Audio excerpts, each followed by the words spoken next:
après-midi à tous. Earlier today, the government announced that it will be extending its pause of the lifting of capacity limits in remaining high-risk settings where proof of vaccination is required.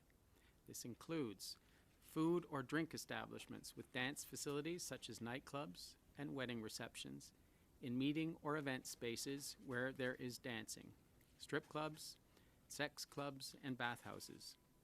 We must remain cautious in the face of the virus, and this pause will allow us to continue monitoring trends in public health and healthcare indicators while also learning more about the Omicron variant. Aujourd'hui, le gouvernement de l'Ontario a annoncé qu'il plongerait la pause de la levée des limites de capacité dans le reste des environnements à risque élevé où une preuve de vaccination est exigée, alors que la province continue de surveiller les tendances des indicateurs de la santé publique et des soins de santé et en apprend davantage sur le variant Omicron.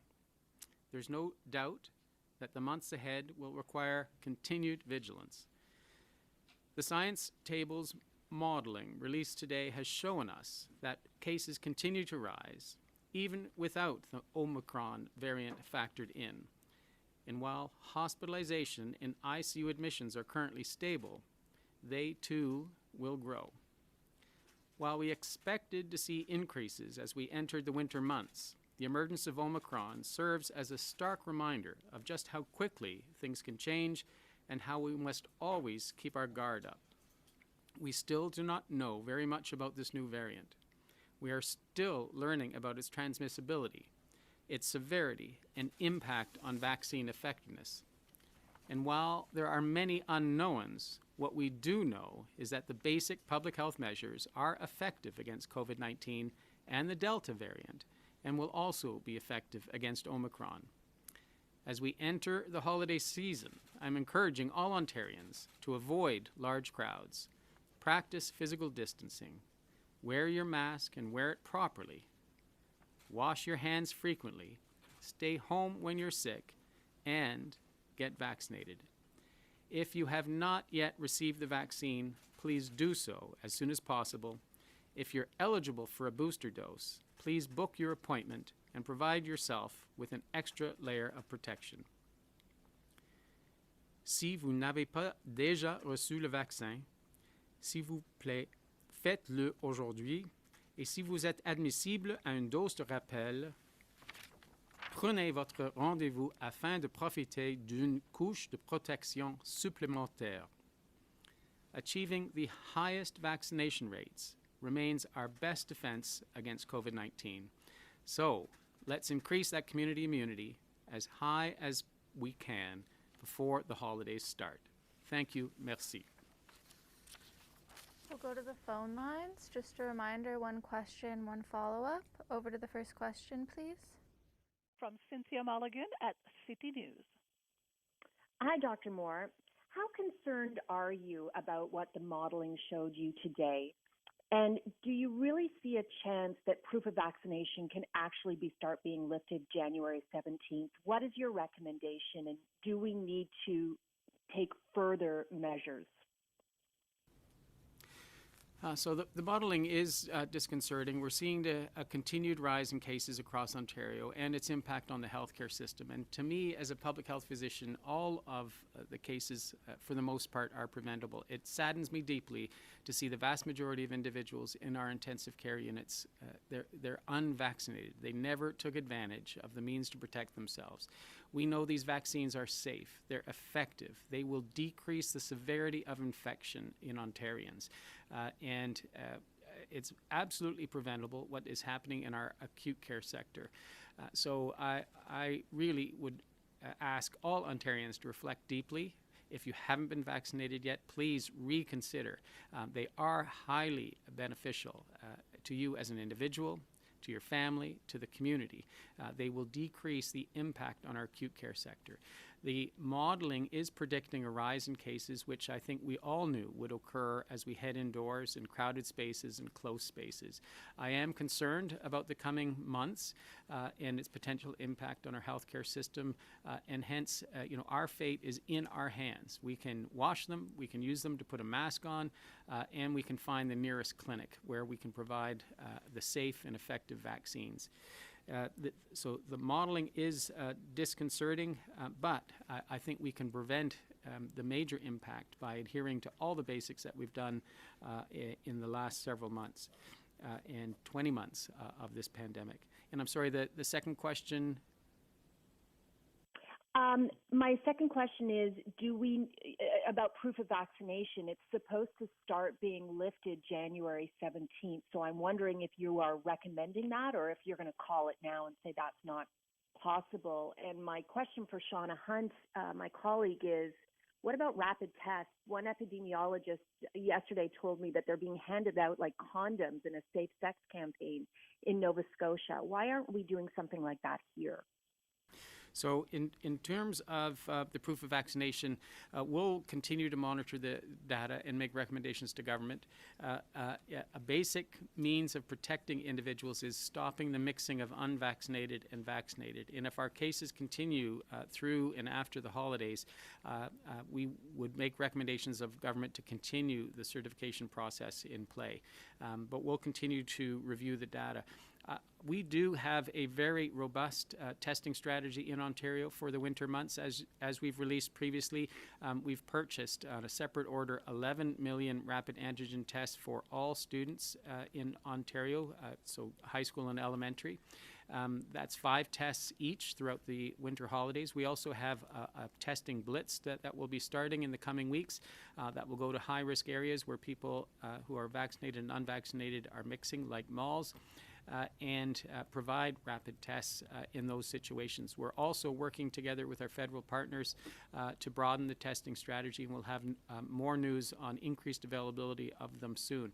I also should sing the praises of our pharmacy partners who are providing asymptomatic testing with rapid antigen testings and PCR, as well as doing symptomatic testing at some sites across Ontario. That alone will increase the accessibility and availability of testing in Ontario. But we will use the best science. We are very much aware of the science table's review of rapid antigen testing, and have had rapid antigen testing as a tool in school increased activities to keep them open, which is our goal as public health physicians and as educators.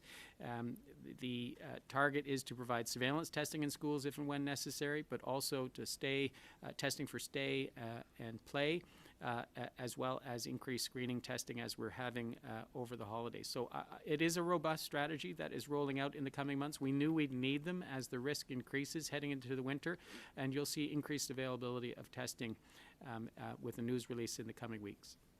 Next question. From Holly Mackenzie Suter at the Canadian Press. Hi, Dr. Moore. Following up on Cynthia's question about deciding whether to lift proof of vaccination, are you saying you're not going to make a recommendation until after the holidays based on what cases look like then? And if so, like why? What are you waiting for based on these projections that even without Omicron are saying we're going to see 400 ICU admissions next month, which is higher than what the government said today they can handle in terms of not sacrificing surgeries? Well, we made a staged plan for January, February, and March, and it was to always review data, and we will review the data in the mid of January and make recommendations to government. But I can tell you we're meeting regularly with government and making ongoing recommendations to protect the health of Ontarians. One of them is the verification certification process, which I think has done us well in Ontario, protecting our businesses, keeping them open, and minimizing spread in those environments. I think it has proven its usefulness, but if there is a decrease in risk, we could make the recommendation to leave it up to the private business. But I assure you and assure Ontarians that this government has been data-driven. This pause alone tells us that they're responsive to any increase or risk or threat to the health of Ontarians, and will make the decision in a timely basis. I do believe the minister was asked questions like this in question period, and absolutely confirmed that this government will follow the data and if necessary, continue to have the verification process in play until such time that it is safe for Ontarians to remove that process. Follow up. So you're saying that you will not actually make a recommendation or decide on this until January, shortly before the change is actually going to take place? Like, I guess people are wondering, because we haven't gotten from the health minister a firm answer. Like, when will you decide exactly? So again, this is the government's decision. It's not my decision. We make a series of recommendations on public health measures on an ongoing basis to government. And with any rise in cases or rise in risk to the acute care sector or to the health of Ontarians, we make recommendations. So we meet on a formal basis at least weekly with government and make recommendations to them. But definitively, it is the decision of government to adhere to that roadmap that we've created. I just want to assure Ontarians that they have been responsive to the data, and if there is a risk to Ontarians, this process will be maintained. Next question. From Anthony Fury at Post Media. Hi, Dr. Moore. When it comes to hospital capacity concerns, can you update us on what the government and hospital system are currently doing to prepare for an expected surge in hospitalizations? So you're seeing regionally that there's a differential effect of COVID-19 across Ontario. So areas like my previous hometown, Kingston, and Sudbury and Algoma in Sault Ste. Marie, they're being differentially affected. If their hospital system can't maintain the ICU capacity to care for patients with COVID-19, there would be transfers, just like there was from Toronto out to other centres when Toronto went through its significant wave and in the whole GTA area. So the health system is monitoring every single admission for COVID-19, every single hospital's capacity to care for individuals across Ontario, and if necessary, we'll have the typical Team Ontario response of the health system, where we'll move patients to ensure that they get the right care at the right time, at the right level of expertise across Ontario. That's cornerstone to our protection of the health of Ontarians.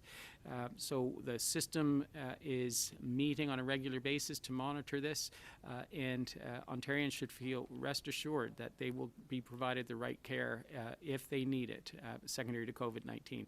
My preference as a public health physician, though, is that we reconsider, if we haven't been vaccinated yet, to get vaccinated. Even today, you'll get protected in the next 10 to 14 days. Your immune system will start to build a response against COVID-19, and if the 10% of those above 5 years of age who haven't been vaccinated, please reconsider. It's the best means of protecting yourself, protecting your family, your community, your workplace, your school, and minimizing your personal risk to be admitted to hospital over the holidays, and sadly, your personal risk to being admitted to the intensive care unit. You have a 23 times higher risk of being admitted to the intensive care unit if you are not vaccinated.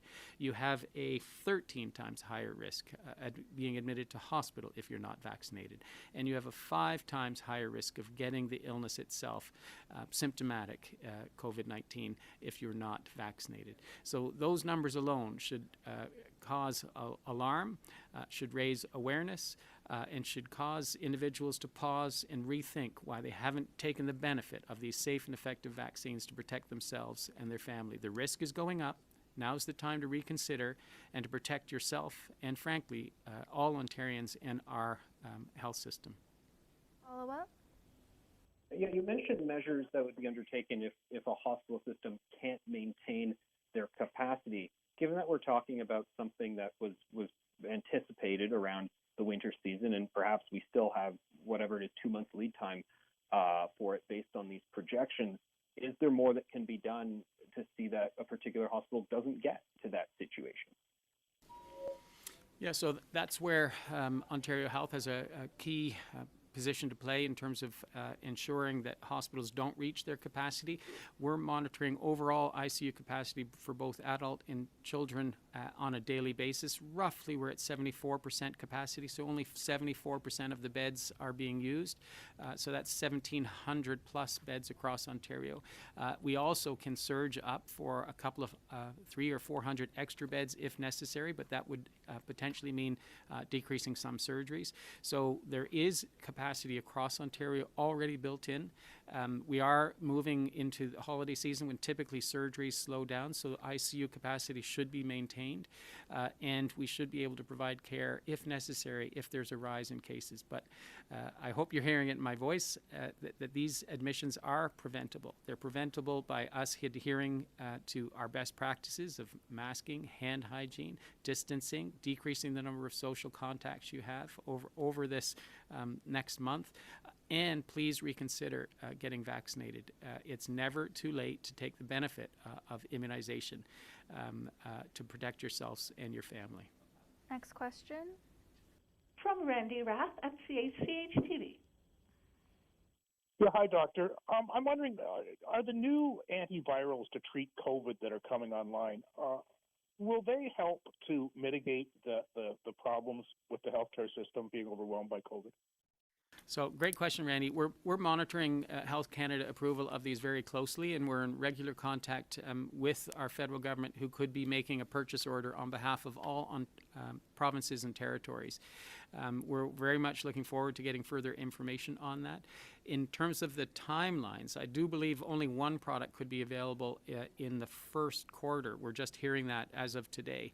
And that may be available to us in mid-January. The other product might not be available to us in March, which I think is a bit delayed in terms of our response to this wave, but they could play an important role together with monoclonal antibodies to reduce the impact on our hospital sector. And we're working aggressively to, number one, procure them, number two, review their safety, their indications, their contraindications, and to make a seamless means by which anyone that is COVID positive, who's not been vaccinated, but could benefit from either the monoclonal antibodies or antivirals, make them accessible to them rapidly, because there's a narrow window by which these medications can have a positive effect on decreasing the risk of hospitalization. So we're working on that plan very aggressively and assuring that we'll be able to have access to an expanded availability of monoclonals, but also of antivirals.